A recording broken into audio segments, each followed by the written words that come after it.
আসসালামু আলাইকুম। আশা করি সবাই ভালো আছেন। আজকে আমরা দেখব ৪ পৃষ্ঠার প্রশ্নের সেটআপ কিভাবে করতে হয়। সাধারণত প্রাথমিক বিদ্যালয়ের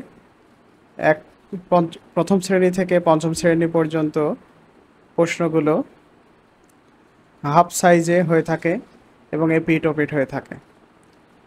তার মানে A4 সাইজে ২টা প্রশ্ন পাওয়া যায় আর কি। এপিট ওপিট প্রিন্ট করে কেটে নিলে ২টা প্রশ্ন হয়ে যায়। তো আমরা সেই সেটআপটা কিভাবে করে আজকে আমরা দেখব। তো এখানে একটা প্রশ্নের ফাইল আছে যেটা A4 সাইজে বা লেটার সাইজে করা আছে।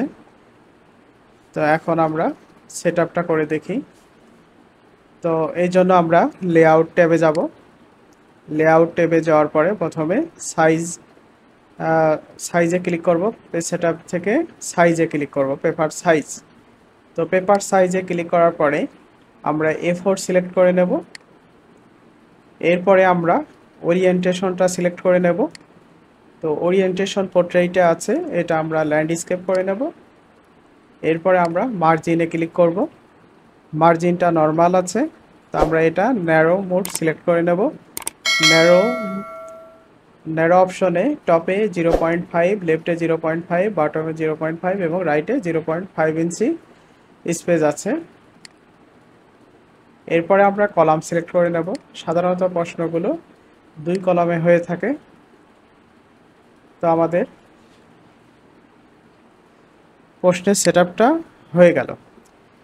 এখন যে বিষয়টা আছে, কলামে ক্লিক করার পরে মোর কলামে যাওয়ার পরে এখানে স্পেসটা আছে, কলাম স্পেস সাধারণত 0.5 থাকে।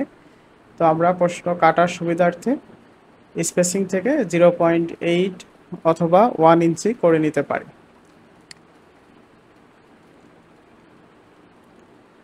এরপরেও যদি কোনো অপশনে ঝামেলা থাকে, তাহলে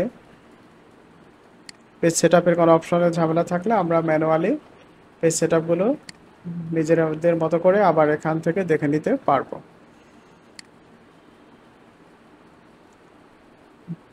ধন্যবাদ। আসসালামু আলাইকুম।